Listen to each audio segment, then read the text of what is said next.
है ना। मेहर मेहर पूरा हो गया। अब क्या पढ़ना है? मुस्लिम विधि में विवाह विच्छेद पढ़ना है ना। विवाह विच्छेद मतलब विवाह का भंग होना या तलाक। ठीक है, विवाह विच्छेद का मतलब विवाह का टूटना या विवाह का भंग होता है। तो इस्लाम के अंतर्गत क्या है विवाह विच्छेद? इस्लाम के अंतर्गत विवाह विच्छेद सबसे निकृष्ट कार्य माना जाता है ना। इस्लाम विधि के अंतर्गत या मुस्लिम विधि के अंतर्गत जो निकाह है, निकाह को तो सामान्य वो माना गया है, सामान्य नियम के रूप में स्वीकार किया गया है, लेकिन जो तो ये विवाह विच्छेद है, विवाह विच्छेद के रूप में इसको भी, विवाह विच्छेद को भी स्वीकार किया गया है, लेकिन वह एक अपवाद के रूप में स्वीकार किया गया है। मतलब कि मुस्लिम विधि के अंतर्गत जो निकाह है या विवाह है उसको स्थायित्व प्रदान किया गया है। एक बार विवाह हो गया मतलब कि उसका उद्देश्य यह है कि जल्दी टूटना नहीं चाहिए, उसको यही नियम बनाया गया है। लेकिन कुछ परिस्थितियां हैं जिसमें कि विवाह टूट भी जाती हैं, तो विवाह विच्छेद की भी स्वीकृति तो इस्लाम में है, लेकिन मुस्लिम विधि के अंतर्गत क्या माना जाता है कि मुस्लिम विधि के अंतर्गत जिन जिन सिद्धांतों को या जिन जिन नियमों को स्वीकृति प्रदान की गई है उनमें से सबसे निकृष्ट कार्य किसको माना जाता है? विवाह विच्छेद को। या जो व्यक्ति या जो मुस्लिम पति है वह जो तलाक देता है उसको, है ना। ये जो विवाह विच्छेद है यह पैगंबर मोहम्मद के कथन पर भी आधारित है कि पैगंबर मोहम्मद ने यह कहा भी था कि मुस्लिम विधि के अंतर्गत जिन जिन चीज़ों की मान्यता दी गई है या प्रदान की गई है उनमें सबसे निकृष्टतम कार्य विवाह विच्छेद है। ठीक है, विवाह विच्छेद दो प्रकार से हो सकता है ना। विवाह विच्छेद का पहले मतलब क्या होता है? विवाह विच्छेद का मतलब वही चीज़ को बताएं क्या होता है? विवाह का भंग होना, है ना, विवाह का भंग होना या विवाह का टूट जाना, या विवाह का टूट जाना। विवाह क्या होता है? टूट जाता है। और ये जो विवाह विच्छेद है इसकी मान्यता तो दी गई है इस्लाम में, लेकिन मुस्लिम विधि के अंतर्गत विवाह विच्छेद को सबसे निकृष्ट कार्य भी माना जाता है। ठीक है, ये जो विवाह विच्छेदित होता है तो जो दाम्पत्य जीवन है, दाम्पत्य जीवन का मतलब किसका? पति और पत्नी का। पति और पत्नी का जो दाम्पत्य जीवन है वह विवाह विच्छेद के माध्यम से क्या होता है? समाप्त हो जाता है। जब विवाह विच्छेद हो गया, टूट गया, तो दाम्पत्य जीवन का समाप्ति तो हो जाएगा। तो ये विवाह विच्छेद कितने प्रकार से हो सकता है? तो विवाह विच्छेद दो प्रकार से हो सकता है। ठीक है, ये जो विवाह विच्छेद है ये कितने प्रकार से हो सकता है? दो प्रकार से विवाह विच्छेद हो सकता है। वो कौन कौन सा है? सबसे पहले है कि ईश्वरीय कृत्य के द्वारा। कैसे? ईश्वरीय कृत्य के द्वारा। और जो दूसरा तरीका है वह है स्वयं पक्षकारों, है ना, पक्षकारों के कृत्य के द्वारा। पक्षकारों का कृत्य मतलब कि विवाह के जो निकाह के पक्षकार कौन होते हैं? पति और पत्नी होते हैं। ठीक है, पति और पत्नी ही तो होते हैं। तो ये पति और पत्नी के कृत्य के द्वारा भी विवाह विच्छेदित हो सकता है और ईश्वरीय कृत्य के द्वारा भी विवाह विच्छेदित हो सकता है। ठीक है, तो अब ये दो तरीके हो गए कि दो प्रकार से विवाह विच्छेदित हो सकता है। पहला ईश्वरीय कृत्य, दूसरा स्वयं पक्षकारों के कृत्य के द्वारा। तो ये ईश्वरीय कृत्य के द्वारा मतलब कि जैसे कि विवाह के जो पक्षकार हैं पति या पत्नी में से किसी एक की क्या हो जाती है? मृत्यु हो जाती है। ईश्वरीय कृत्य का मतलब क्या है? कि मतलब कि जो दोनों पक्षकार हैं विवाह के, पति और पत्नी, उनमें से किसी एक की मृत्यु हो गई। तो मृत्यु होने से क्या हो गया? विवाह टूट गया ना। अब क्या वो उसकी पत्नी रह गई या वो या पति की यदि डेथ हो गई तो क्या वो उसकी पत्नी रह गई? वो विधवा हो गई ना। इसी तरह यदि पति है उसकी पत्नी का डेथ हो गया तब भी विवाह टूट गया। विवाह तो मान अब उसका विवाह क्या हो गया? टूट गया। तो ये ईश्वरीय कृत्य, ईश्वरीय कृत्य का मतलब यही है कि ईश्वरीय कृत्य के द्वारा का मतलब क्या है कि विवाह के जो दोनों पक्षकार हैं दोनों में से किसी एक की मृत्यु हो गई। तो जब मृत्यु हो जाती है तब ऐसी स्थिति में विवाह विच्छेदित हो जाता है। इसी को कहा जाता है ईश्वरीय कृत्य के द्वारा विवाह का भंग होना या विवाह विच्छेदित होना। इसमें क्या होता है? जब विवाह विच्छेदित होता है ईश्वरीय कृत्य के द्वारा, इसमें किसी औपचारिकताओं का या किसी भी शर्त जो विवाह विच्छेद के लिए जो अन्य आवश्यक शर्तें हैं उसका पूरा होना या औपचारिकताओं का पूरा होना आवश्यक नहीं है और न ही किसी न्यायालय की घोषणा की जरूरत पड़ती है, क्योंकि मृत्यु हो गई तो उसमें किसी चीज़ की जरूरत ही नहीं, विवाह तो अपने आप भंग होना ही होना है। लेकिन फिर इसके बाद क्या है, दूसरा स्वयं पक्षकारों के कृत्य के द्वारा। स्वयं पक्षकारों के कृत्य के द्वारा मतलब कि पक्षकार क्या कर सकता है, जो पति है, पति अपने कृत्य के द्वारा अपनी पत्नी को तलाक दे सकता है, पत्नी भी क्या कर सकती है, अपने पति से तलाक ले सकती है।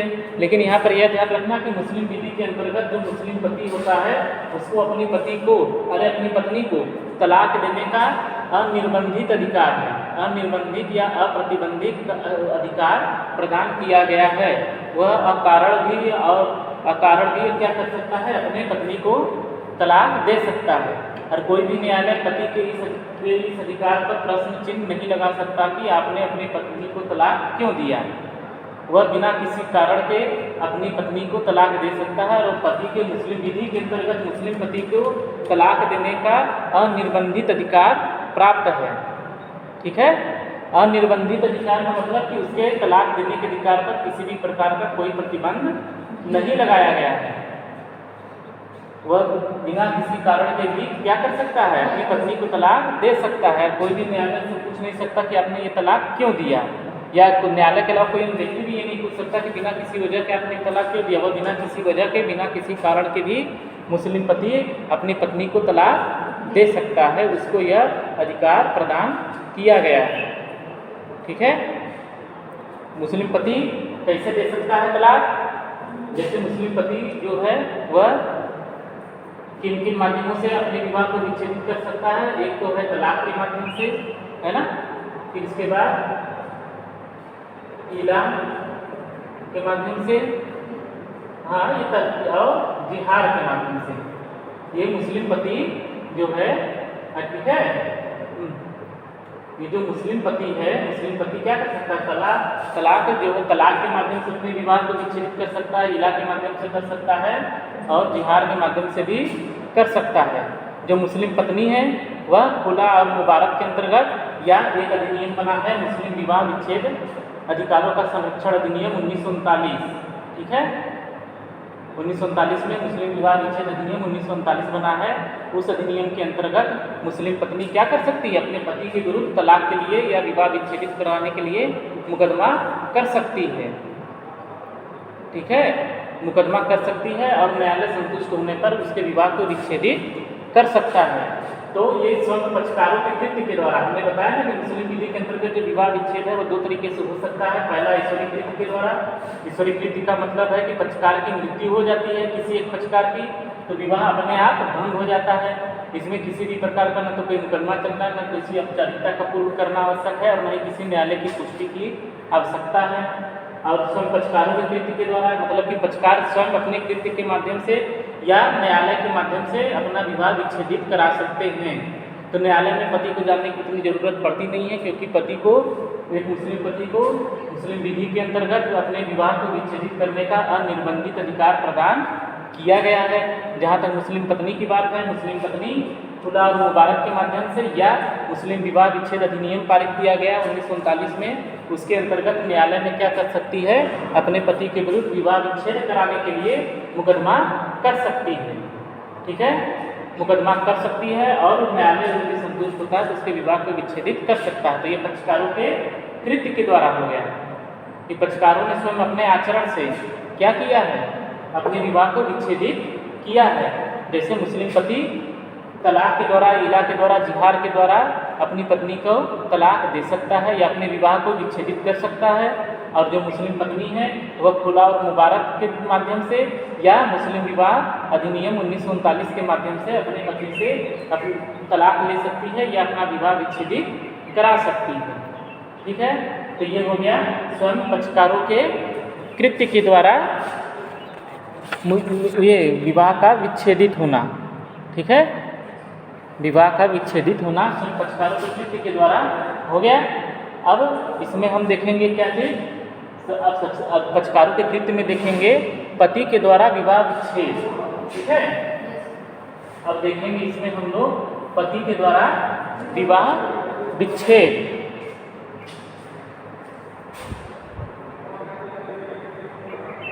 पति द्वारा विवाह विच्छेद। अभी हमने बताया ना, जब पक्षकारों का कृत्य बता रहे हैं कि पक्षकार अपने कृत्य के माध्यम से भी अपना विवाह विच्छेदित करा सकते हैं। तो उसमें हमने बताया कि पति किसके माध्यम से, तलाक के माध्यम से या इला के माध्यम से या जिहार के माध्यम से अपना विवाह विच्छेदित करा सकता है। ठीक है। और पत्नी खुला और मुबारक और मुस्लिम विवाह विच्छेद अधिनियम 1939 के अंतर्गत अपना विवाह विच्छेदित करा सकती है। तो अब इन दोनों में से जो दोनों पक्षकार हैं, तो सबसे पहले एक पक्षकार देखते हैं पति द्वारा विवाह विच्छेद। तो पति क्या कर सकता है, मुस्लिम विधि के अंतर्गत पति अपना विवाह विच्छेद अभी बताए तलाक द्वारा, है ना, इला द्वारा और जिहाद के माध्यम से क्या कर सकता है, अपना विवाह विच्छेदित करा सकता है। ठीक। अब सबसे पहले देखें तलाक। अब इसमें भी तलाक, इला और जिहाद के माध्यम से पति अपना विवाह विच्छेदित करा सकता है। तो अब इन तीनों को बारे में जानना भी तो पड़ेगा। तो अब सबसे पहले देखेंगे क्या चीज़, अब पढ़ेंगे तलाक के बारे में। ठीक है। तलाक, तलाक कैसा शब्द है, हिंदी का शब्द नहीं है, तलाक है अरबी भाषा का शब्द। ठीक है। तलाक जो शब्द है, ये तलाक शब्द अरबी भाषा का शब्द है। ठीक है। कौन सा शब्द है, किस भाषा का, ये तलाक अरबी भाषा का शब्द है। ठीक है। जिसका अर्थ क्या होता है, निर्मुक्त करना। ठीक है। जिसका अर्थ होता है क्या चीज,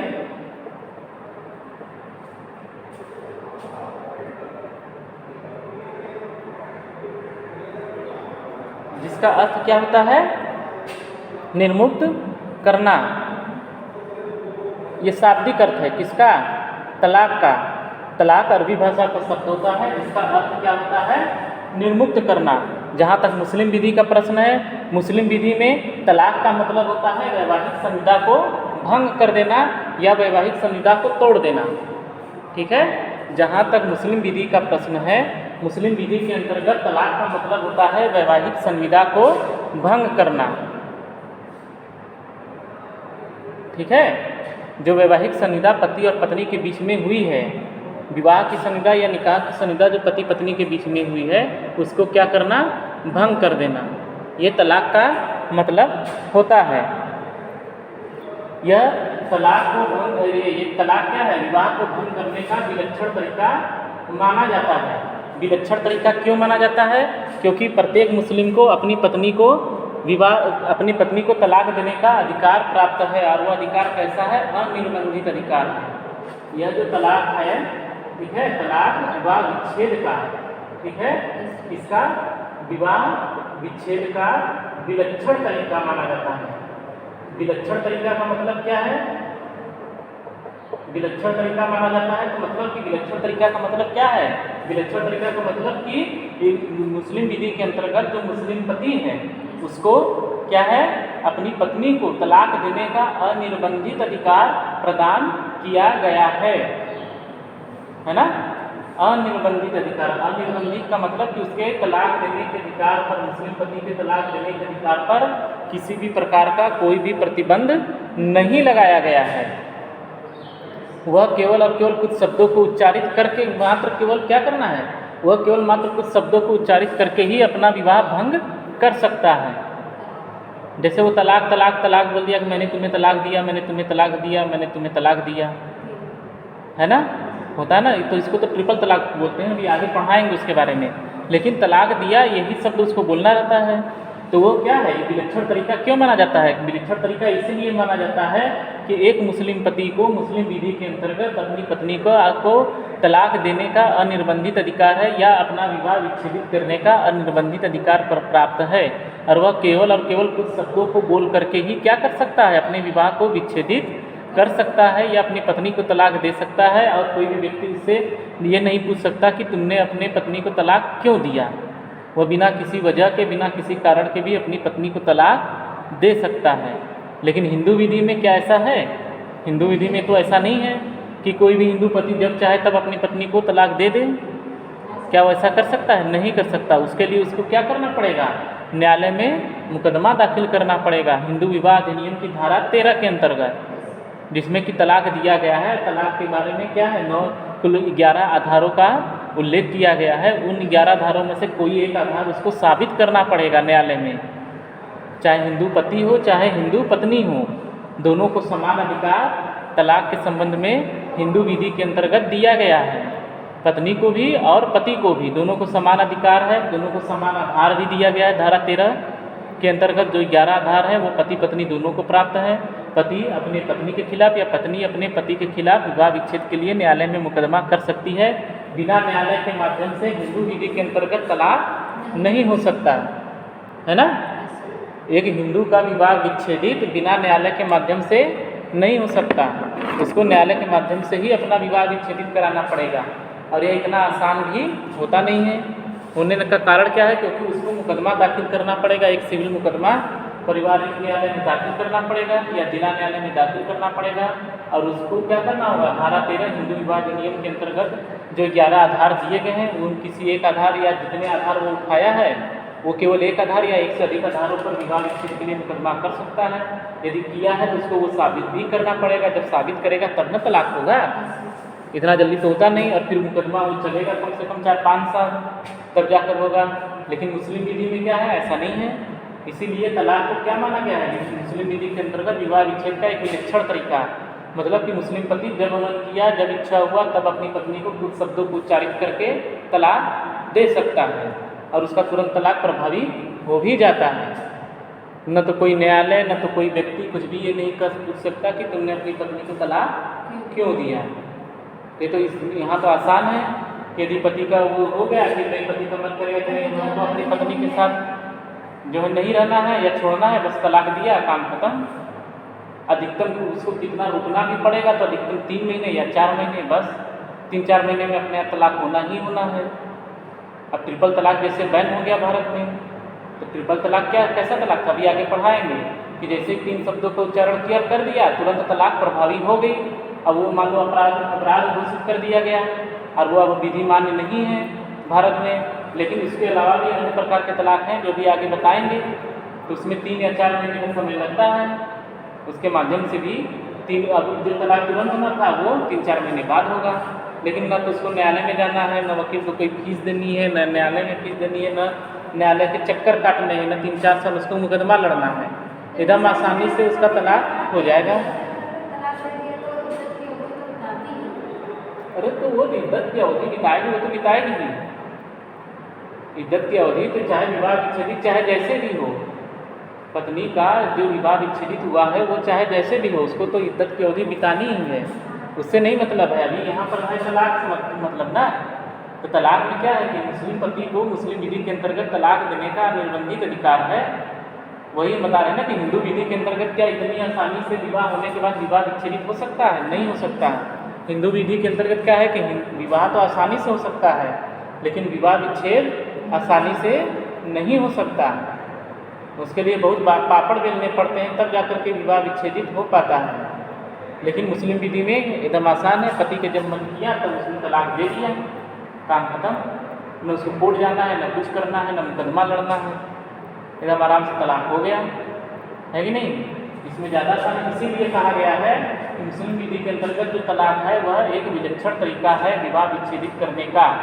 विलक्षण तरीका इससे हाँ आसान तरीका है और निर्बंधित अधिकार है, अकारण भी वो दे सकता है और केवल कुछ शब्दों को उच्चारित करके तलाक दे दिया और तलाक प्रभावी होता है और वह विधि मान्य भी होता है। ये भी नहीं कि अविधि मान्य है ना,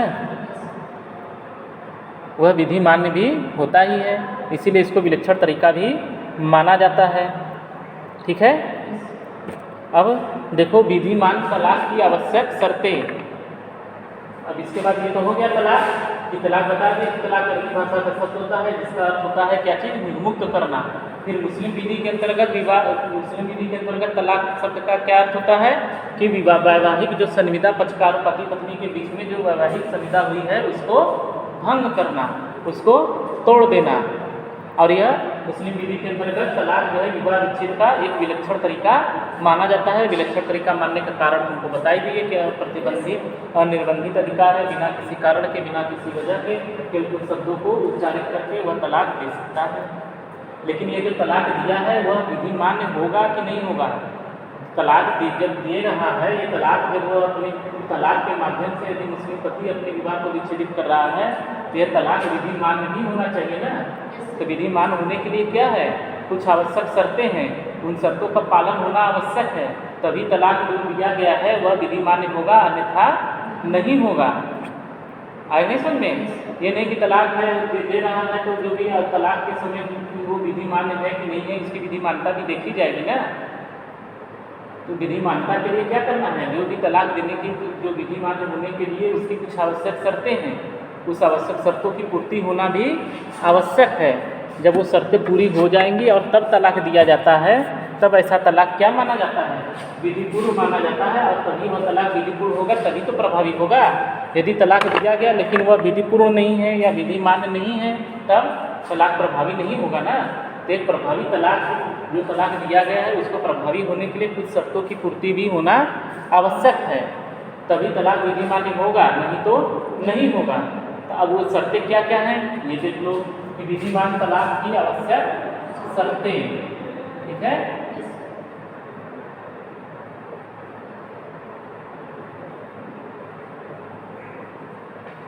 विधिमान तलाक की आवश्यक शर्तें, कि आवश्यक शर्तें क्या क्या हैं, इन शर्तों को जो बता रहे हैं वो सब पूरा होगा, तभी जा करके वह विधिमान तलाक माना जाएगा और तभी वह प्रभावी होगा, अन्यथा प्रभावी नहीं होगा। तो सबसे पहली आवश्यक शर्त क्या है, सक्षमता, ठीक है। सक्षमता सबसे पहली आवश्यक शर्त क्या है, सक्षमता। सक्षमता का मतलब कि जो मुस्लिम पति, हम पति के बारे में पढ़ा रहे हैं, पति द्वारा विवाह विच्छेद है ना, तो जब मुस्लिम पति विवाह विच्छेदित तलाक के माध्यम से कर रहा है ना, तलाक के माध्यम से कर रहा है, तो तलाक देते समय उसको सक्षम होना भी आवश्यक है। तलाक देते समय उसे सक्षम होना चाहिए। तो यहाँ सक्षमता का मतलब हम बताए हैं क्या होता है कि वयस्क होना चाहिए प्लस स्वस्थ मस्तिष्क का होना चाहिए, ठीक है। तलाक देते समय मुस्लिम पति को क्या होना चाहिए, वयस्क होना चाहिए और स्वस्थ मस्तिष्क का होना चाहिए। तो हमने ये भी बताया था कि मुस्लिम विधि के अंतर्गत विवाह विच्छेद के लिए वयस्कता की आयु कितनी है, 15 वर्ष। यौनावस्था की वय है ना, यौनावस्था की वय, वयस्कता का मतलब जब जो मुस्लिम पति अपनी पत्नी को जब तलाक, अपना विवाह विच्छेद तलाक के माध्यम से कर रहा है, यानी कि तलाक दे रहा है, तो तलाक देने के लिए उसे क्या होना चाहिए, सक्षम होना चाहिए। सक्षम होने का मतलब है कि उसे वयस्क होना चाहिए और उसको स्वस्थ मस्तिष्क का होना चाहिए। तो वयस्क का मतलब क्या हुआ कि मुस्लिम विधि के अंतर्गत विवाह विच्छेद बताए थे और मेहर, ठीक है, विवाह हो गया, मेहर हो गया और विवाह विच्छेद हो गया। इस सब के लिए 15 जो आयु निर्धारित की गई है वयस्कता की, वह कितनी निर्धारित की गई है, 15 वर्ष या यौनावस्था की वय, कि जब वह यौनावस्था की वय प्राप्त कर लेगा तब माना जाएगा कि वह वयस्क हो गया। तो समांतर जो यौनावस्था की वय मानी गई है मुस्लिम विधि के अंतर्गत वह 15 वर्ष मानी गई है। तब जो मुस्लिम पति है यदि वह अपनी पत्नी को तलाक के माध्यम से अपने विवाह को विच्छेदित कर रहा है या अपनी पत्नी को तलाक दे रहा है, तो उसे कम से कम 15 वर्ष की आयु का होना ही चाहिए। 15 वर्ष से कम नहीं होना चाहिए, 15 वर्ष या उससे अधिक की आयु का होना चाहिए। और यदि वह 15 वर्ष से कम आयु का होगा तब वह तलाक विधि मान्य नहीं होगा, वह शून्य हो जाएगा, ठीक है। और साथ ही साथ उसे स्वस्थ मस्तिष्क का भी होना चाहिए। स्वस्थ मस्तिष्क का मतलब क्या है कि उसे तलाक के स्वभाव और प्रभाव को समझना चाहिए कि हम जो तलाक दे रहे हैं उसका प्रभाव क्या पड़ेगा, है ना, उसका स्वभाव क्या है, उसका प्रभाव क्या पड़ेगा, उसको अच्छी तरह से जानता हो और समझता हो, तब कहा जाएगा कि वह स्वस्थ मस्तिष्क का है। तब ये वयस्क होना चाहिए कि यानी कि कम से कम तलाक देते समय मुस्लिम पति को 15 वर्ष की आयु पूरी होनी चाहिए, यानी कि यौनावस्था की वय उसको प्राप्त कर ली जानी चाहिए, है ना।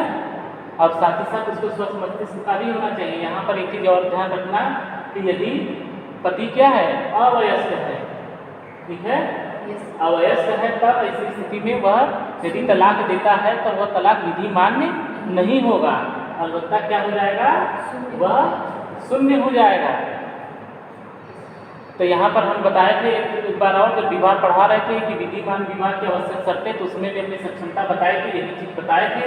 और ये भी बताया था कि यदि पक्षकार क्या है, जो विवाह के पक्षकार है, यदि वह अवयस्क है तो उनका विवाह उनके अभिभावकों की सम्मति से संपन्न हो सकता है, तब भी विवाह विधि मान्य होगा। लेकिन यहाँ पर जहाँ तक विवाह विच्छेद की बात है, यदि वह अवयस्क है तो क्या इसका विवाह विच्छेदित करा सकता है?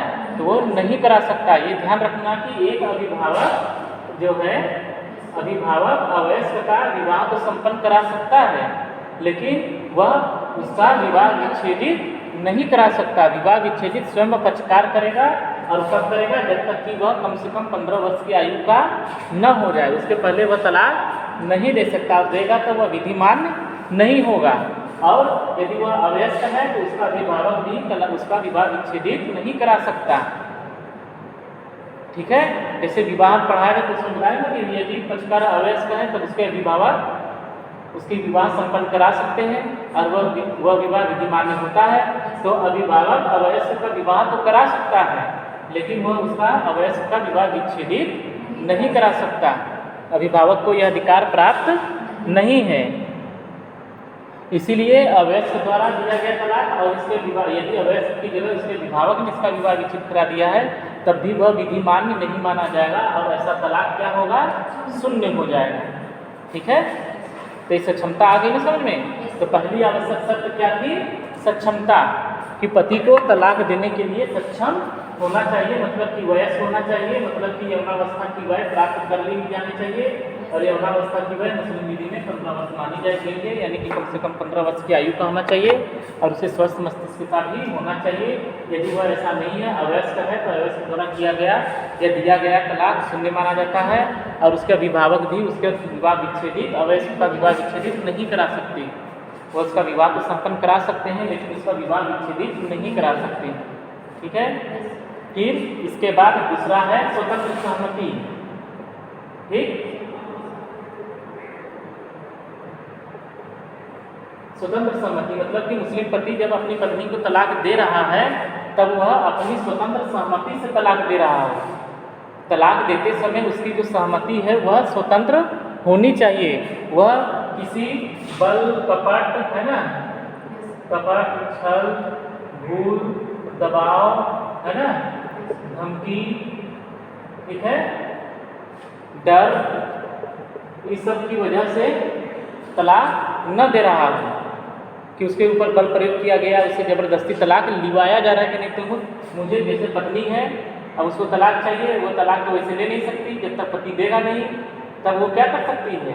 उसके ऊपर दबाव डलवा रही है, या उसकी धमकी दे रही है कि जो हमें तलाक दोगे तो हम तुमको मरवा देंगे। जैसे कि मान लो पत्नी पावरफुल है, पावरफुल का मतलब क्या है? बड़े घर की है, या जो है कि और पति जो है कि थोड़ा कमजोर वो है ना, वो ज़्यादा पावरफुल नहीं है, या वो थोड़ा सा नीचे तबके का है, जो भी है, ठीक है, उससे दबता हो तब, और उसको तलाक चाहिए पत्नी के लिए, हम तुम्हारे साथ नहीं रह पाएंगे।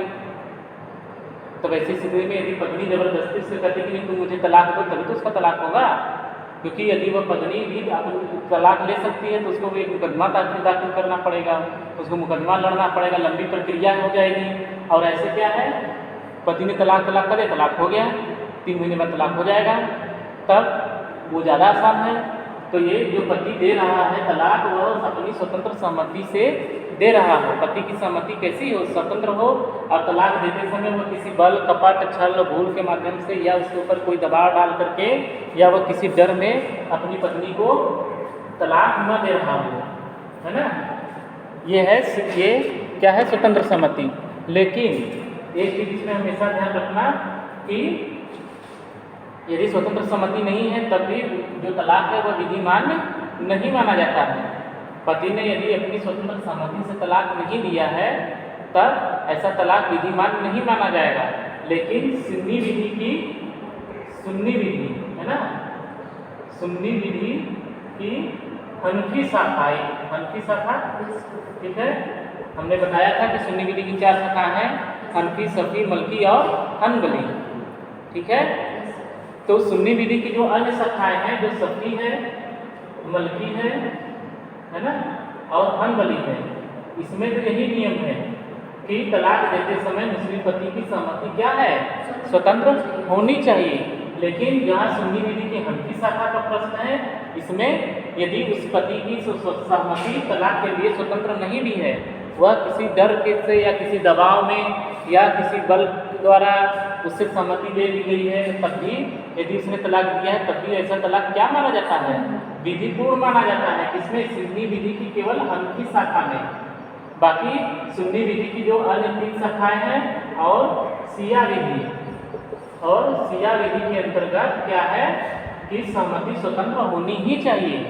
ठीक है, सहमति क्या है, स्वतंत्र होनी ही चाहिए। किसकी, मुस्लिम पति की। किसके लिए, तलाक के लिए, है ना, होनी ही चाहिए। लेकिन जहाँ तक सुन्नी विधि की हनफी शाखा का प्रश्न है, इसमें यदि पति ने की सहमति, पति की तलाक के लिए सहमति स्वतंत्र नहीं भी है, तब भी उसको तलाक क्या माना जाएगा, विधिपूर्ण माना जाएगा। पति ने यदि हंसी में ही अपनी पत्नी को तलाक दे दिया, ठीक है, तब भी उसका तलाक क्या होगा, विधिपूर्ण माना जाएगा। मान लो पति ने क्या किया, शराब को इतना ज़्यादा पी लिया, फिर बाद में घर आकर के अपनी पत्नी को तलाक दे दिया, तो नशे की हालत में भी यदि पति ने क्या, नशे की हालत में यदि व्यक्ति होता है तो उसकी मान जाता है कि सहमति स्वतंत्र नहीं है, तो नशे की हालत में दे दिया तब भी इसमें क्या होगा, वह विधिपूर्ण नहीं होगा। लेकिन सुन्नी विधि की हनफी शाखा के अंतर्गत यदि कोई मुस्लिम पति है और वह सुन्नी विधि की हनफी शाखा से रिलेटेड है, तब यदि वह नशे में होकर के भी तलाक देता है तब भी तलाक वह विधि मान्य माना जाएगा। लेकिन अन्य शाखाओं में और शिया विधि के अंतर्गत तब भी वह विधि मान्य नहीं होगा, लेकिन सुन्नी की हनफी शाखा में वह तब भी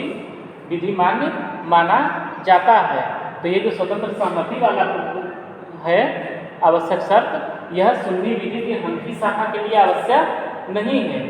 लेकिन सुन्नी विधि की जो अन्य शाखाएं हैं, शफी, मलकी, हनबली और शिया विधि के अंतर्गत सहमति को स्वतंत्र होना आवश्यक है। यदि सहमति स्वतंत्र नहीं है तब ऐसी स्थिति में क्या होगा, तलाक विधि मान्य नहीं होगा। ठीक है, तो ये हमेशा ध्यान रखना, एक चीज़ ये ध्यान हमेशा रखना कि सुन्नी विधि की हनफी शाखा के अंतर्गत पति का, मुस्लिम पति का स्वतंत्र तलाक के लिए देने के लिए स्वतंत्र सहमति का होना आवश्यक नहीं है। लेकिन अन्य शाखाओं में और साथ ही साथ शिया विधि के अंतर्गत भी यदि मुस्लिम पति अपनी पत्नी को तलाक दे रहा है तो उसकी सहमति स्वतंत्र होनी चाहिए। केवल किसको छोड़ के, सुन्नी विधि की हनफी शाखा को छोड़ के, क्योंकि हनफी विधि के अंतर्गत सहमति चाहे स्वतंत्र हो चाहे न हो, किसी भी कंडीशन में दिया गया तलाक विधि मान्य माना जाता है। चाहे वह नशे की हालत में दे, चाहे मजाक में दे, चाहे वह डर के अधीन दे, चाहे उससे जबरदस्ती तलाक ले भी दिया गया, तलाक बुलवा भी दिया गया, तब भी वह विधि मान्य माना जाएगा। किसमें, सुन्नी विधि की हनफी शाखा में। और अन्य शाखाओं में जो शफी, मलकी, हनबली या जो शिया विधि है, उसके अंतर्गत पति की सहमति तलाक के लिए स्वतंत्र होनी ही चाहिए। ठीक है, अब आता है तीसरी आवश्यक शर्त, औपचारिकताएं, है ना। दूसरा के बाद तीसरा जो आवश्यक शर्त है औपचारिकताएं, यानी कि तलाक देने के लिए औपचारिकताएं क्या क्या होनी चाहिए।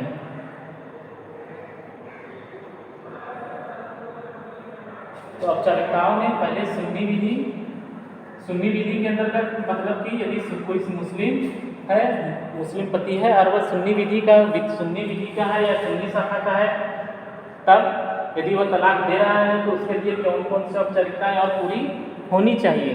तो सुन्नी विधि के अंतर्गत जो तलाक है वह लिखित या मौखिक किसी भी रूप में दिया जा सकता है। ठीक है, ये नहीं, आवश्यक नहीं है कि वह मौखिक रूप से ही दिया जाए, वह लिखित रूप में भी दिया जा सकता है। तो सबसे पहले कि लिखित या मौखिक किसी भी रूप में हो सकता है। ठीक है, किसी भी रूप में दिया जा सकता है, ये सुन्नी विधि है ना। यदि कोई सुन्नी मुसलमान पुरुष है और वह या पति है, वह अपनी पति को तलाक के माध्यम से विवाह विच्छेदित करा रहा है या तलाक दे रहा है, तो यह तलाक वह मौखिक रूप से भी दे सकता है और लिखित रूप में भी दे सकता है।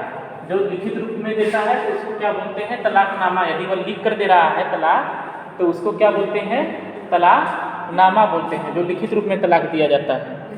तो सुन्नी विधि के अंतर्गत जो तलाक है वह लिखित या मौखिक किसी भी रूप में हो सकता है।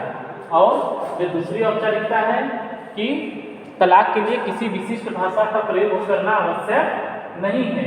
ठीक है, किसी विशिष्ट भाषा का प्रयोग करना आवश्यक नहीं है। एक सुन्नी पति है, वह क्या कर सकता है, किसी भी भाषा में अपनी पत्नी को तलाक दे सकता है। बस जब वह तलाक दे रहा है तो उसका जो भाषा है उसके माध्यम से उसका जो तलाक देने का आशय है या मंतव्य है वह स्पष्ट होना चाहिए कि वह अपनी पत्नी को तलाक देना चाह रहा है।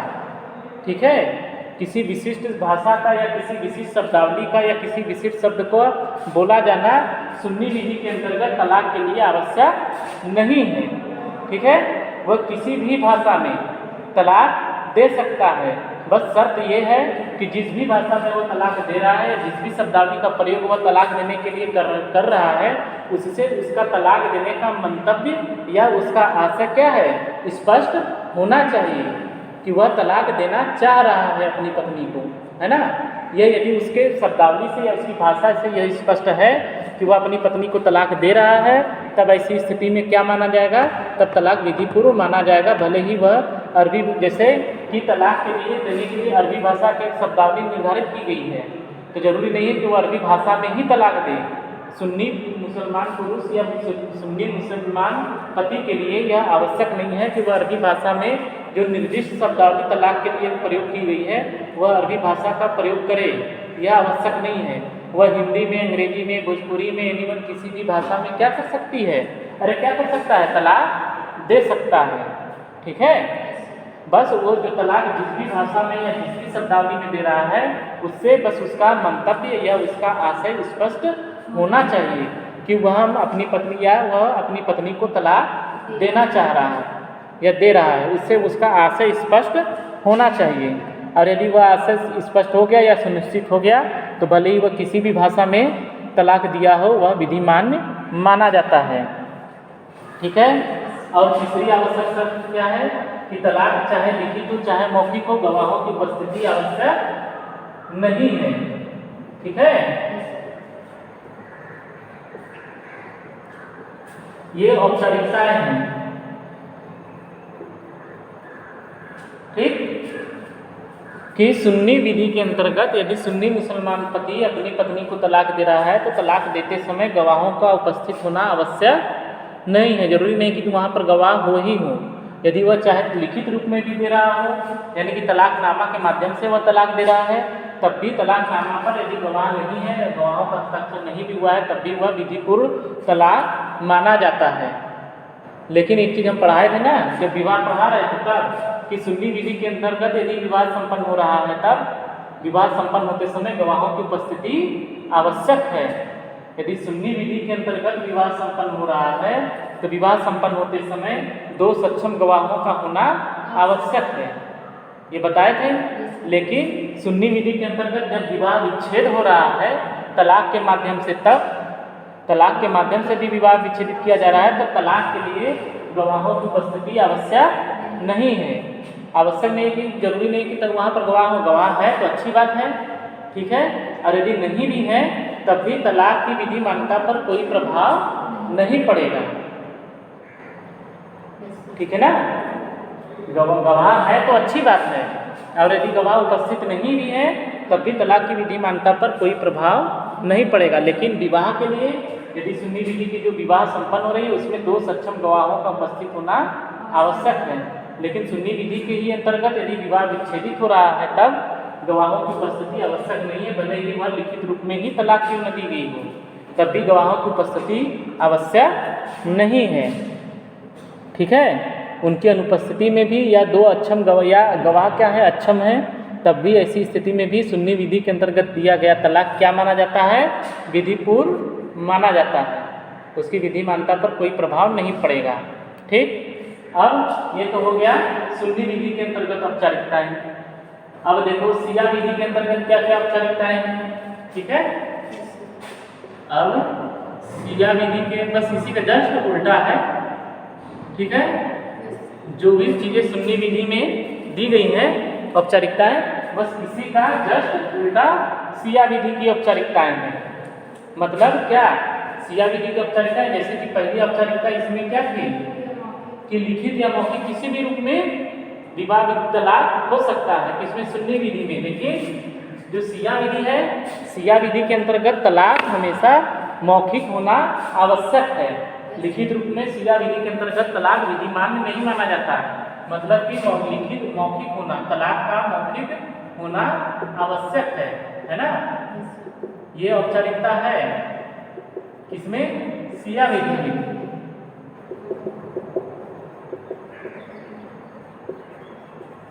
ठीक है कि सिया विधि के अंतर्गत, सुन्नी विधि में हमने पहले औपचारिकता बताया कि वह सुन्नी विधि के अंतर्गत जो तलाक है वह लिखित या मौखिक किसी भी प्रकार से दिया जा सकता है। लेकिन जहाँ तक सिया विधि का प्रश्न है, सिया विधि के अंतर्गत जो तलाक दिया जा रहा है उसका मौखिक होना आवश्यक है। लिखित रूप में तलाक मान्य नहीं होगा, उसको मौखिक रूप से बोलना आवश्यक है ना। सिया विधि के अंतर्गत तलाक केवल मौखिक रूप से ही होती है, उसका लिखित में यदि दिया जाता है तो वह विधिमान नहीं माना जाता, उसको मौखिक रूप से उच्चारित किया जाना आवश्यक है। ठीक। फिर दूसरी औपचारिकता जैसे इसमें है कि किसी विशिष्ट भाषा का प्रयोग करना आवश्यक नहीं है। लेकिन सिया विधि के अंतर्गत क्या है, अरबी भाषा है ना, अरबी भाषा में निर्दिष्ट शब्दावली का, ठीक है, का प्रयोग आवश्यक है। ठीक है, किसके लिए, तलाक के लिए। यानी कि अरबी भाषा के शब्द, यानी कि तलाक के लिए अरबी में जो शब्दावली का प्रयोग किया गया है तलाक देते समय, सिया विधि के अंतर्गत उसी शब्दावली का अरबी भाषा में जो शब्द निर्दिष्ट किया गया है उसी शब्दावली का प्रयोग किया जाना आवश्यक है ना। यदि वह किसी अन्य भाषा में देता है तब भी विधिमान नहीं होगा। लेकिन सिया विधि के अंतर्गत यह है, जबकि सुन्नी विधि में क्या है, सुन्नी विधि के अंतर्गत किसी विशिष्ट भाषा या शब्दावली का प्रयोग आवश्यक नहीं है ना। उसमें किसी भी तरीके, किसी भी भाषा में या किसी भी शब्दावली में यदि तलाक दे दिया गया है तब भी वह विधिमान्य माना जाता है, बशर्ते कि तलाक देने का मुस्लिम पति का क्या है, मंतव्य या आशय स्पष्ट होना चाहिए। जबकि सिया विधि के अंतर्गत क्या है कि अरबी भाषा में जो निर्दिष्ट शब्दावली का प्रयोग है वह उसका किया जाना आवश्यक है। हाँ, यदि जो मुसिया पति है, यदि वह किसी शारीरिक अक्षमता से ग्रस्त है, मतलब कि वह जैसे बोल नहीं सकता, जब वह बोल ही नहीं सकता तो मौखिक रूप से तलाक कैसे देगा। ठीक है, तब लिखित रूप में तब दे सकता है ना। सिया विधि में समानता क्या है, मौखिक रूप में होना आवश्यक है। लेकिन यदि वह गूंगा है, तब बोल ही नहीं सकता, तब ऐसी स्थिति में तब वह लिखित रूप में दे सकता है। लेकिन यदि वह बोलने में सक्षम है तो वह लिखकर तलाक नहीं दे सकता। और साथ ही साथ जैसे कि अरबी भाषा में है ना, कि अरबी भाषा में निर्दिष्ट शब्दावली का प्रयोग आवश्यक है। लेकिन अब मान लो जो सिया मुस्लिम पति है, जो सिया पति है, उसको अरबी भाषा आता ही नहीं है, वह अरबी नहीं जानता, तब ऐसी स्थिति में क्या होगा, जैसे अरबी न जानता हो या वह ऐसा हो या ऐसी अक्षमता से ग्रस्त है कि वह उस शब्दावली को बोल ही नहीं पा रहा हो, क्योंकि अरबी भाषा तो आसान है नहीं कि सब लोग बोल लेगा, वह उस शब्दावली का सही से उच्चारण ही नहीं कर पा रहा हो, तब ऐसी स्थिति में किसी अन्य भाषा में तब सिया पति क्या कर सकता है, तलाक दे सकता है।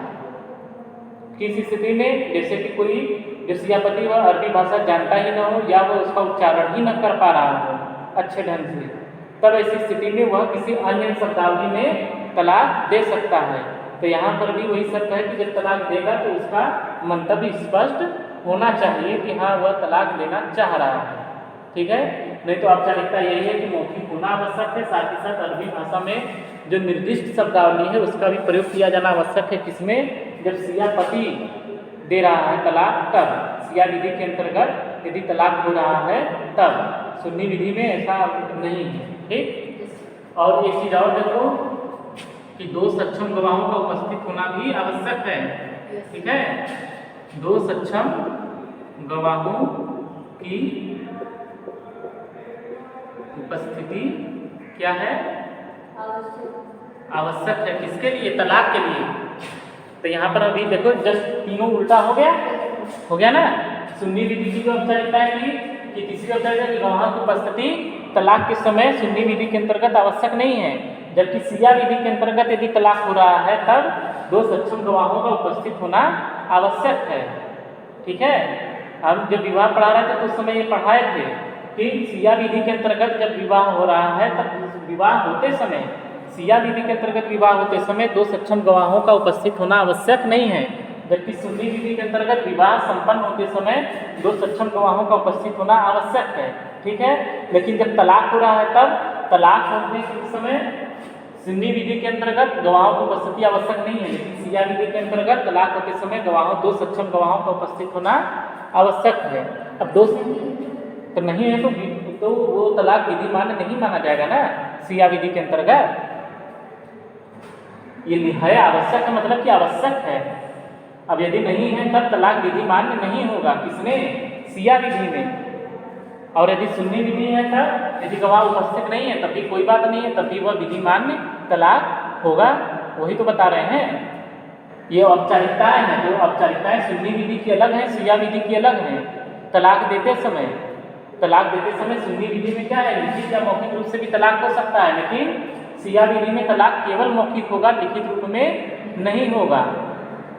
फिर सुन्नी विधि के अंतर्गत तलाक की स्मृति के लिए किसी विशिष्ट भाषा का या शब्दावली का प्रयोग करना आवश्यक नहीं है, लेकिन सिया विधि में अरबी भाषा में निर्दिष्ट शब्दावली का प्रयोग करना आवश्यक है। अब यदि वह अरबी जानता ही नहीं हो या उसका उच्चारण सही ढंग से नहीं कर पा रहा हो तब वह किसी अन्य भाषा में तलाक दे सकता है, बशर्ते कि उसका मंतव्य स्पष्ट होना चाहिए।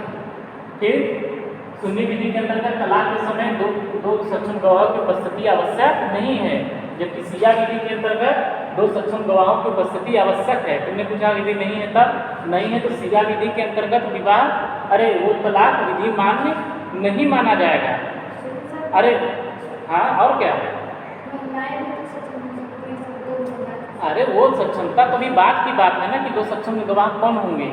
तुमने ये पूछा कि गवाह उपस्थित नहीं है तब क्या होगा, तो जब दो सक्षम गवाह नहीं है तो तलाक विधि मान्य सिया विधि में नहीं होगा, लेकिन सुन्नी विधि में मान्य होगा। तुमसे ये क्वेश्चन पूछा जा सकता है कि मान लो कि मुस्लिम विधि के अंतर्गत तलाक एक मुस्लिम पति ने, बस ये बोलेगा एग्जामिनर कि एक मुस्लिम पति ने क्या किया, अपनी पत्नी को तलाक दे दिया और उस समय जो है गवाह उपस्थित नहीं थे, तब तलाक की विधि मान्यता पर क्या प्रभाव पड़ेगा?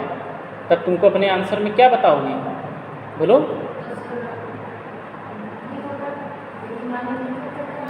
उसने एग्जामिनर ने ये पूछा कि एक मुस्लिम पति ने क्या किया, अपनी पत्नी को तलाक दिया और तलाक देते समय दो गवाह जो होने चाहिए सक्षम उपस्थित, वहाँ गवाह उपस्थित नहीं थे, तब ऐसी स्थिति में उस तलाक की विधि मान्यता पर क्या प्रभाव पड़ेगा?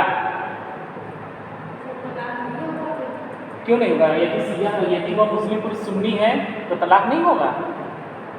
क्यों?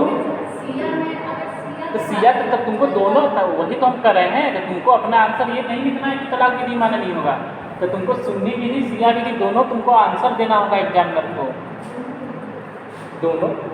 दोनों में क्या बताओगे? तब कहोगे कि यदि मुस्लिम पति जिसने तलाक दिया यदि वह सुन्नी है तब तो तलाक उसका गवाह भले ही नहीं है तब भी तलाक विधि मान्य होगा, लेकिन यदि वह सुन्नी पति क्या है, सिया है, और यदि दो सक्षम गवाह उपस्थित नहीं है तब ऐसी स्थिति में तलाक विधि मान्य नहीं होगा। ये आंसर होगा ना। ये थोड़ा है कि गवाह उपस्थित नहीं तो तुम कहोगे कि नहीं उपस्थित है तो विवाह शून्य हो गया या विधि मान्य नहीं होगा, तो वो तो केवल सिया विधि में ना, सुन्नी विधि में तो विधि मान्य होगा।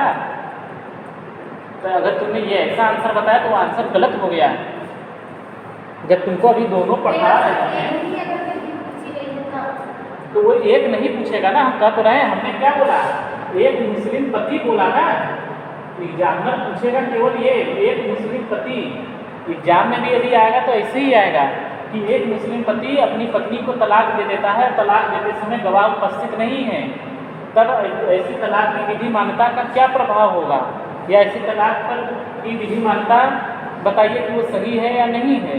तब तो उसमें केवल मुस्लिम पति ही देगा, वो ये नहीं बताएगा कि सिया है कि सुन्नी है। तो तुमको अपने आंसर में लिखना पड़ेगा कि यदि मुस्लिम पति सुन्नी विधि सुन्नी है, यदि वह सुन्नी मुसलमान पति है तब गवाह भले ही उपस्थित नहीं है तब भी उसका द्वारा दिया गया तलाक विधि मान्य होगा, और यदि मुस्लिम पति सिया है तब उसके द्वारा दिया गया तलाक मान्य नहीं होगा। तब उसका कारण लिखना होगा। कारण लिखोगे कि क्योंकि सुन्नी विधि के अंतर्गत तलाक देते समय गवाहों की उपस्थिति आवश्यक नहीं है, इसलिए सुन्नी विधि के अंतर्गत मुस्लिम पति के द्वारा दिया गया तलाक विधि मान्य है और शिया विधि के अंतर्गत 2 सक्षम गवाहों का उपस्थित होना आवश्यक है। इसलिए मुस्लिम पति के द्वारा दिया गया तलाक यदि वह शिया है तब वह विधि मान्य नहीं है। ये आंसर दोगी, ये नहीं दोगे कि अरे मुस्लिम पति ने तलाक दे दिया, गवाह उपस्थित नहीं है तो विधि मान्य नहीं है।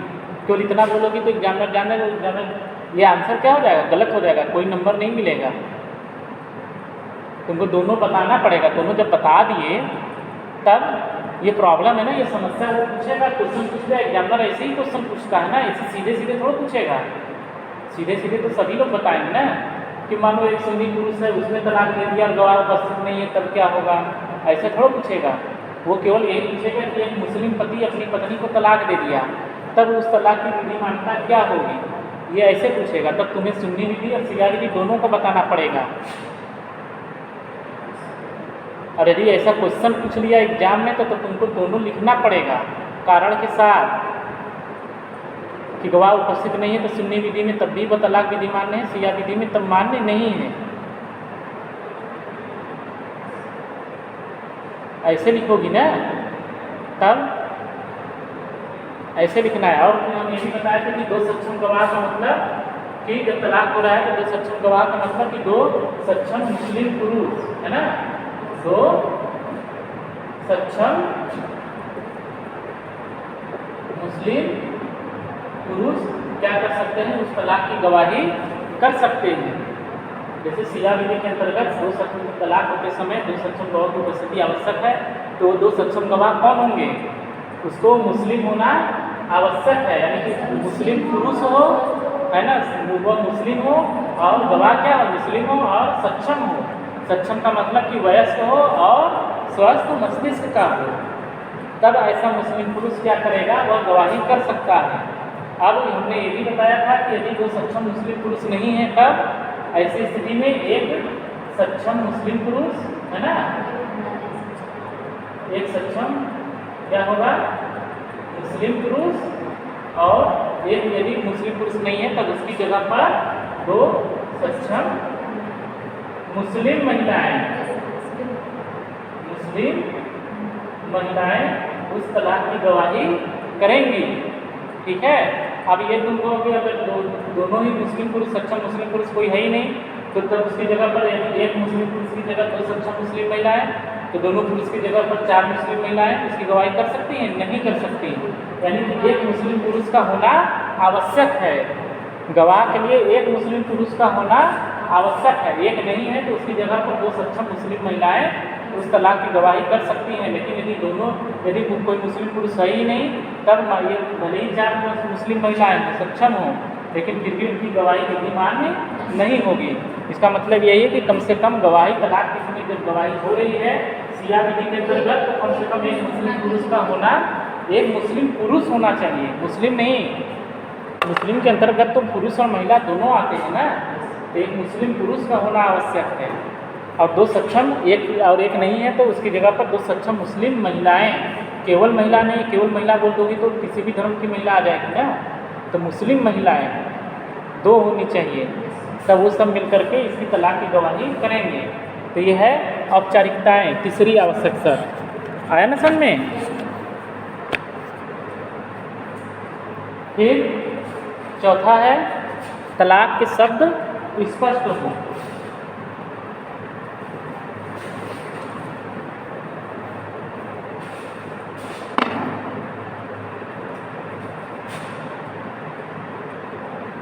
चौथी आवश्यक शब्द है वह यह है कि तलाक के शब्द क्या है, स्पष्ट हो।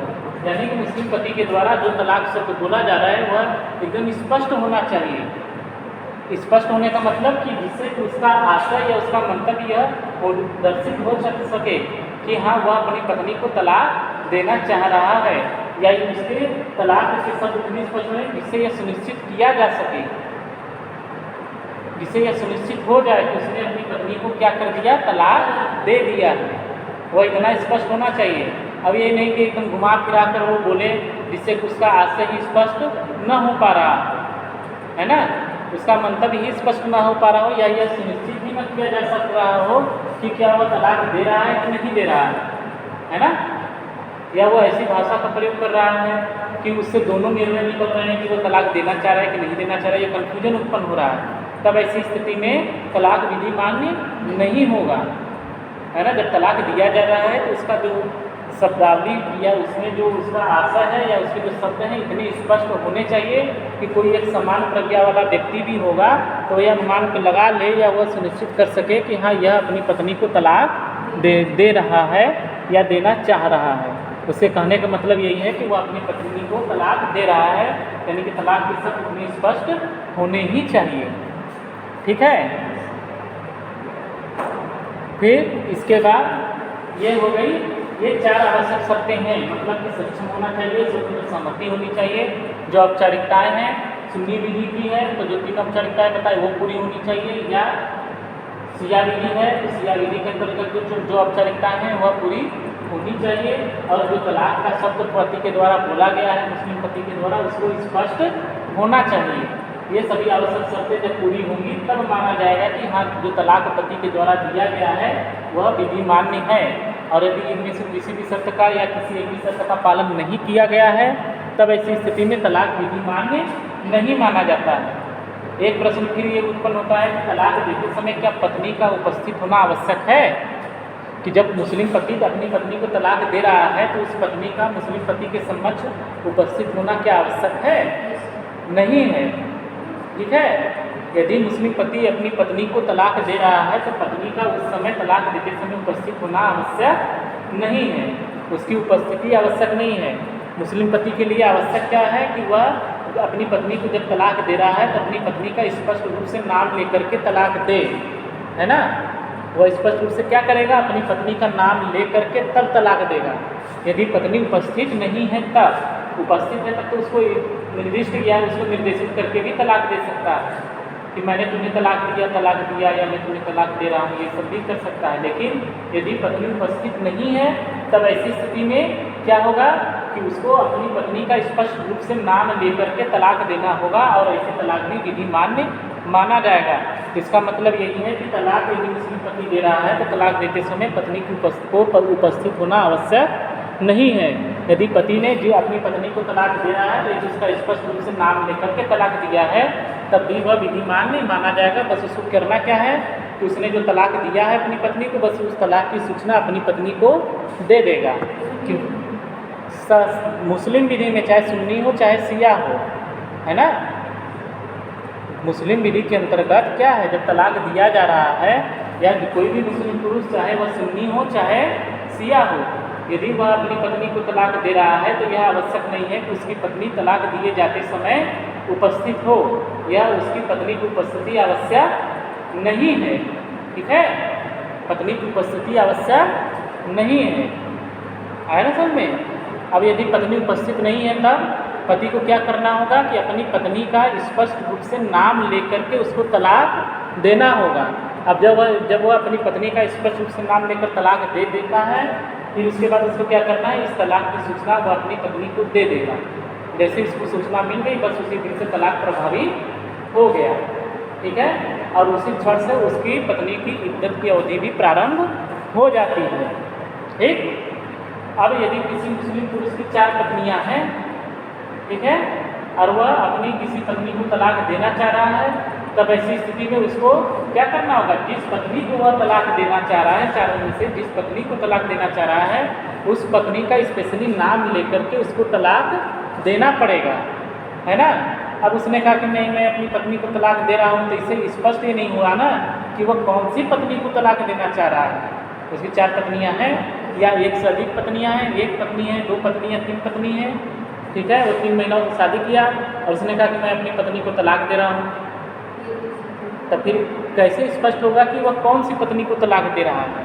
यदि किसी मुस्लिम पुरुष की 1 से अधिक मुस्लिम पत्नियां हैं या 1 से अधिक पत्नियां हैं और यदि वह किसी को उनमें से किसी को तलाक, अपनी पत्नी को यदि तलाक देना चाह रहा है तो उसको क्या करना होगा, जिस पत्नी को वह तलाक देना चाह रहा है उसका स्पष्ट रूप से नाम लेकर के तलाक देगा, ठीक है। तो यह हमेशा ध्यान रखना कि तलाक देते समय यदि मुस्लिम पति अपनी पत्नी को तलाक दे रहा है तो तलाक देते समय पत्नी का उपस्थित होना आवश्यक नहीं है। यदि पत्नी उपस्थित है तब तो अच्छी बात है, वो उसको निर्देशित करके ही, ठीक है, निर्देशित करके भी तलाक दे सकता है, तब भी वह विधिमान होगा। लेकिन यदि पत्नी उपस्थित नहीं है, अनुपस्थित है, तो उसे क्या करना होगा? मुस्लिम पति को अपनी पत्नी का नाम स्पष्ट रूप से उल्लेखित करते हुए तलाक कर देना पड़ेगा। और यदि किसी मुस्लिम पति की एक से अधिक पत्नियां हैं तो जिस पत्नी को वह तलाक देना चाह रहा है उसको उसका नाम लेकर के ही तलाक देना पड़ेगा। मान लो कि एक मुस्लिम पति है, उसकी 3 पत्नियां, तीनों वहीं उपस्थित हैं, तब उसको तलाक, यदि वो कहेगा कि नहीं मैंने तुम्हें तलाक दिया, मैंने तुम्हें तलाक दिया, मैंने तुम्हें तलाक दिया, तो ये स्पष्ट कहाँ हुआ? तीनों उपस्थित हैं, तीनों कन्फ्यूजन में रहेंगी कि इसने तलाक तो दिया, लेकिन किसे दिया? मुझे दिया कि इसे दिया कि इसे दिया, है ना? तब भी उपस्थित होने पर भी उसको क्या करना होगा? नाम लेकर के बोलना पड़ेगा, है ना? स्पष्ट रूप से उसको निर्देशित करना पड़ेगा जिसको वह तलाक दे रहा है, उसको तब क्या करना होगा? नाम लेकर के, तब भी भले ही पत्नी, तीनों पत्नियां उपस्थित हैं, तब ऐसी स्थिति में भी उसको नाम लेकर के ही बोलना पड़ेगा, तलाक देना पड़ेगा, तभी तलाक विधि मान्य होगा। नहीं तो ऐसे उसके आशय स्पष्ट नहीं हो रहा है ना कि वह किस पत्नी को तलाक दे रहा है, ठीक है? तो पत्नी की उपस्थिति इतना जानते रहो कि आवश्यक नहीं है, ठीक है ना? ये हो गया तलाक की आवश्यक शर्तें। आए समझ में? तो ये भी पूछा जाता है एग्जाम में, ये विधिमान तलाक की आवश्यक शर्तों का उल्लेख करिए, या ये विधिमान तलाक के लिए किन आवश्यक शर्तों की पूर्ति होना आवश्यक है, स्पष्ट करिए, ठीक है? इसी प्रकार से क्वेश्चन पूछा जाता है 20 नंबर में। अब क्या आता है? तलाक के प्रकार, ठीक है? तलाक के प्रकार, कि तलाक कितने प्रकार से दिया जा सकता है। तो तलाक समांतर 2 प्रकार का होता है, एक प्रतिसंहरणीय तलाक और एक अप्रतिसंहरणीय तलाक, यानी कि रिवोकेबल और इरिवोकेबल तलाक, ठीक है? इसी को एक को बोलते हैं तलाकुल सुन्नत और एक को बोलते हैं तलाकुल बेन, ठीक है? तलाकुल सुन्नत या तलाक एक होता है, इसी को बोला जाता है, एक को बोला जाता है तलाकुल बेन बोला जाता है। तलाक के 2 प्रकार हैं, एक प्रतिसंहरणीय और एक अप्रतिसंहरणीय। उसी को जो प्रतिसंहरणीय तलाक होता है उसको क्या बोला जाता है? ये पति के द्वारा है ना, पति की जैसा में बताया ना, पति तलाक कैसे दे सकता है? पति अपनी पत्नी से विवाह विच्छेदित किस ढंग से कर सकता है? तलाक के द्वारा कर सकता है, ठीक है, इला के द्वारा कर सकता है और जिहार के द्वारा कर सकता है। तो अभी हम तुम्हें क्या पढ़ा रहे हैं? तलाक पढ़ा रहे हैं। तो तलाक में हमने क्या पढ़ाया? तलाक क्या होता है, ठीक है, तलाक का मतलब क्या है, और तलाक के एक विधिमान तलाक के लिए आवश्यक शर्तें क्या होती हैं, ये बताया। अब बताना है तलाक के प्रकार, ठीक है? एक मुस्लिम पति तलाक कितने तरीकों से दे सकता है। अब ये तलाक ही पढ़ा रहे हैं कि जब तलाक खत्म हो जाएगा तब पढ़ाएंगे इला और जिहार, तब ये पति द्वारा खत्म होगा। फिर इसके बाद पत्नी द्वारा जब पढ़ाएंगे तलाक तो उसमें इला और कुला मुबारक और मुस्लिम विवाह विच्छेद अधिनियम 1939 की धारा 2 बताएंगे, है ना? उसमें भी 3 तरीके बताएंगे। तो ये अभी जो तलाक पढ़ रही हो, ये पति के द्वारा विवाह विच्छेद करने का तरीका है। 3 तरीके हैं, पति के द्वारा विवाह विच्छेदित करने के 3 तरीके हैं। एक तो है तलाक, एक है इला और एक है जिहार। तो तलाक क्या होता है, तलाक की विधिमान शर्तें क्या है, ये हो गया। अब है तलाक के प्रकार, ठीक है? तो तलाक के प्रकार हैं, तलाक 2 प्रकार का होता है, ठीक है? इसको बोलते हैं पहला प्रतिसंहरणीय तलाक और एक होता है अप्रतिसंहरणीय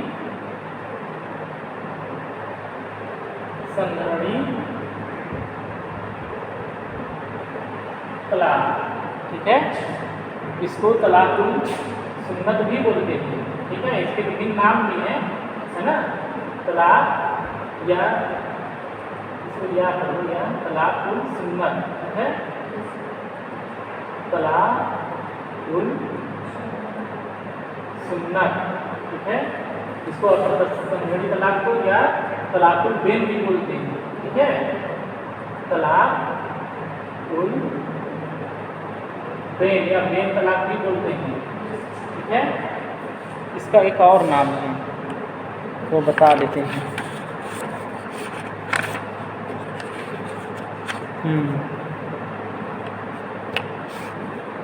इसको तलाकुल राजे भी बोलते हैं, ठीक है, या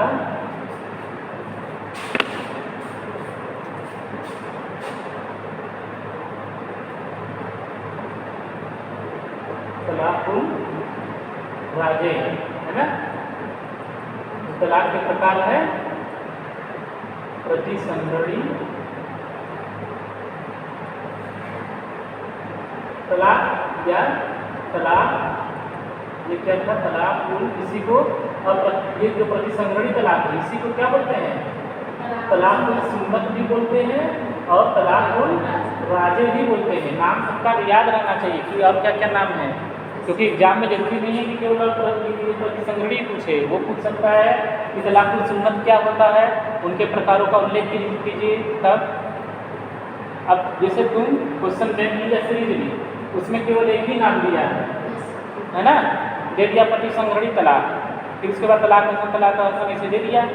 अब एग्जाम में पूछ लिया उसने तलाक सुन्नत क्या होता है या तलाक राजे क्या होता है, अब ये नाम जाने नहीं रही हो, तो अब सीरीज मार पलटे चली जा रही है ना, या याद की हो क्या, पढ़ कर गई प्रतिसंगड़ी तलाक, एग्जाम में आ गया तलाक सुन्नत या तलाक राजे पूछ लिया, अब तुम्हें मालूम है नहीं, कहोगे क्या हम तो तलाक राजे और तलाक सुन्नत तो पढ़े ही नहीं, ये तो प्रतिसंगड़ी तलाक पूछ लिया, अब क्या लिखे, है कि नहीं।